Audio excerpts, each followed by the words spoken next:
Hello tout le monde, c'est Créafé, j'espère que vous allez bien. On se retrouve aujourd'hui pour une petite vidéo astuce. Et petite vidéo astuce dans la gamme, on va dire un petit peu anti-gaspi, recyclage, voire zéro déchet. Il n'y a pas longtemps, si vous me suivez, je vous ai fait une petite vidéo haul de ma dernière commande de chez Scrap Enjoy. Et dans cette vidéo, je vous ai présenté ces die cuts. Alors vous allez me dire, c'est une vidéo die cut, on voit des chipboards. Pas du tout, vous allez très vite comprendre.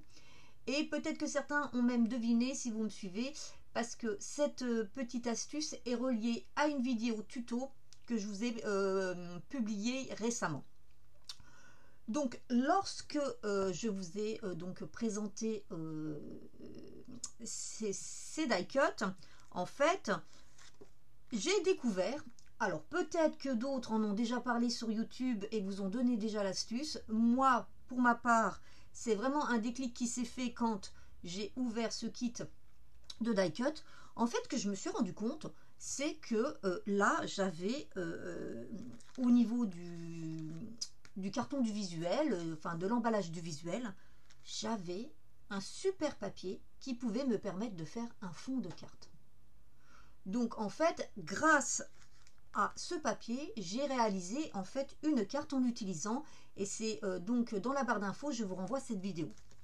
Et donc, suite à ça, je me suis dit, mais si dans ce pack-là, je peux faire ça, peut-être que je peux le faire dans d'autres. Eh bien en fait, oui, en regardant un petit peu dans mes fournitures, tout ça, mais aussi dans la commande que j'avais passée le même jour chez Scrap Enjoy, je me suis rendu compte que cette petite astuce, eh ben, je pouvais l'utiliser souvent. Et donc, dans la même vidéo haul, je vous avais présenté aussi ces chipboards.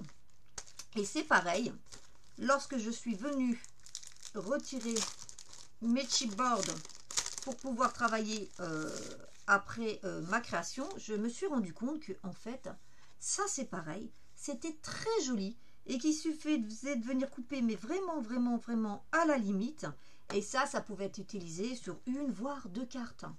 Donc en fait, on a moyen vraiment d'utiliser un maximum de choses dans les fournitures qu'on reçoit. Donc je vous ai montré celui-ci, et puis après bah, j'en ai sorti d'autres. Alors par contre, il y en a pour lesquels ça ne sera pas possible. Par exemple,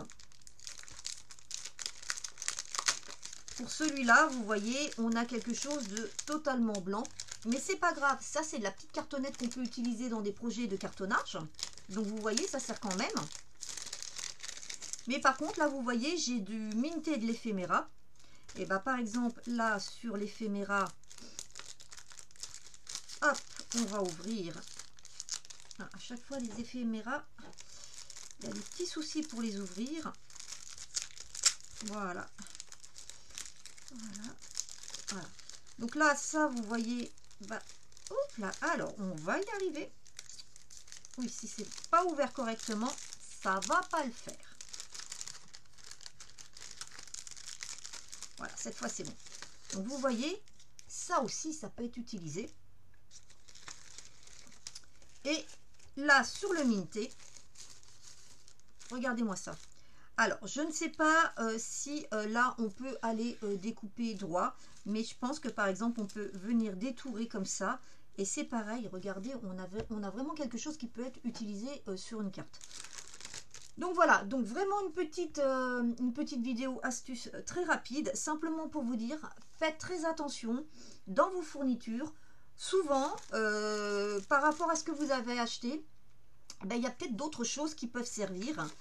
Et ces choses-là peuvent servir bah, soit pour faire du matage, soit pour de la cartonnette, pour des projets. Mais surtout, avant de les jeter ou même de les mettre au recyclage, regardez si vous ne pouvez pas les recycler au niveau du scrapbooking, parce que souvent, justement, on peut recycler plein de choses.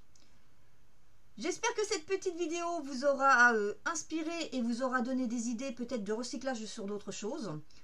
Et puis, donc en attendant de vous retrouver, eh bien, je vous souhaite une bonne journée et puis je vous dis à très bientôt. Bye bye.